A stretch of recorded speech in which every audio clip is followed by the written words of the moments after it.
Anantagiri reservoir నిర్మాణంలో వ్యవసాయ భూములు కోల్పోయిన నిర్వాసితులకు పునరావాస ప్రయోజనాలు కల్పించాలని హైకోర్టు ప్రభుత్వానికి ఆదేశాలు జారీ చేసింది. ప్రభుత్వం పునరావాసం కల్పించేంత వరకు రైతులను వారి భూముల నుంచి ఖాళీ చేయించొద్దని ఆదేశించింది.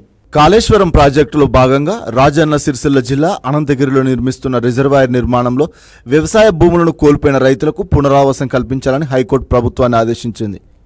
6 వారాల్లో పునరావాసం కల్పించేంత వరకు రైతులను వారి భూముల నుంచి ఖాళీ చేయించొద్దని ఆదేశాలు జారీ చేసింది.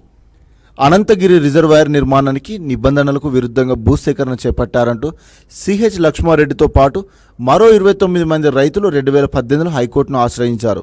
ఈ కేసుపై జస్టిస్ సూరపల్లి నంద విచారణ చేపట్టారు. పిటిషనర్ల తరపు న్యాయవాది వాదనలు వినిపిస్తూ అనంతగిరి రిజర్వాయర్ కోసం వేర్వేరు చోట్ల 69 ఎకరాలు 257 ఎకరాల భూసేకరణ నిమిత్తం 2017 జనవరి 1న మే 16న ప్రభుత్వం ప్రాథమిక నోటిఫికేషన్ జారీ చేసింది. కానీ భూముల మార్కెట్ విలువలను సవరించకపోవడంపై కొంతమంది అభ్యంతరాలు లేవనెత్తినప్పటికీ కలెక్టర్ పట్టించుకోలేదని భూ నిర్వాసితులు తమ పిటిషన్లో పేర్కొన్నారు. అధికారులు ప్రకటించిన పరిహారాన్ని మరింత పెంచాలంటూ రైతులు చేసిన అభ్యంతరాలను భూసేకరణ అథారిటీ పంపాలని అధికారులను కోరిన పరిగణలోకి తీసుకోలేదన్న ఆరోపణలు వెలువెత్తాయి.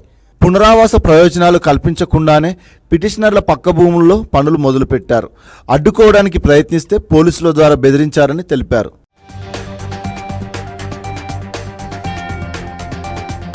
తదుపరి అధికారుల తరపు న్యాయవాది వాదనలు వినిపించారు. అనంతగిరిలో 69 ఎకరాలు, రేపక్కల 35.22 ఎకరాలకు పరిహారం ప్రకటించి చెల్లించారని, ఈ భూముల్లో రిజర్వాయర్ బండ్ భాగాన్ని పూర్తి చేశారని తెలిపారు. పునరావాస పునర్నిర్మాణంలో భాగంగా 599 నిర్మాణాలకు పరిహారం అందజేశారన్నారు. నిర్ణీత గడువులోగా ప్రాజెక్టు పనులు పూర్తి చేయడానికి గతంలో పరిహారం చెల్లించిన భూములను స్వాధీనం చేసుకున్నామని పేర్కొన్నారు. వాదనలు విన్న న్యాయమూర్తి పునరావాస పరిహారం చెల్లించామని అధికారులు చెబుతున్నప్పటికీ ఎలాంటి ఆధారాలు చూపలేదన్నారు. పరిహారం చెల్లించే వరకు భూములను ఖాళీ చేయించరాదంటూ హైకోర్టు 2018లో మధ్యంతర ఉత్తర్వులు జారీ చేసిందని, నిబంధనలు ఉల్లంఘించడంతో కోర్టు ధిక్కరణ కింద శిక్ష విధించిందన్నారు. ఉత్తర్వులు అమల్లో ఉన్నందున పరిహారం చెల్లించే వరకు రైతులను ఖాళీ చేయించరాదని ఆదేశించారు. ఉత్తర్వులు అందిన 6 వారాల్లో వ్యవసాయ భూములకు పునరావాస ప్రయోజనాలు కల్పించాలంటూ ప్రభుత్వానికి ఆదేశాలు జారీ చేస్తూ కోర్టు తీర్పు వెలువరించింది.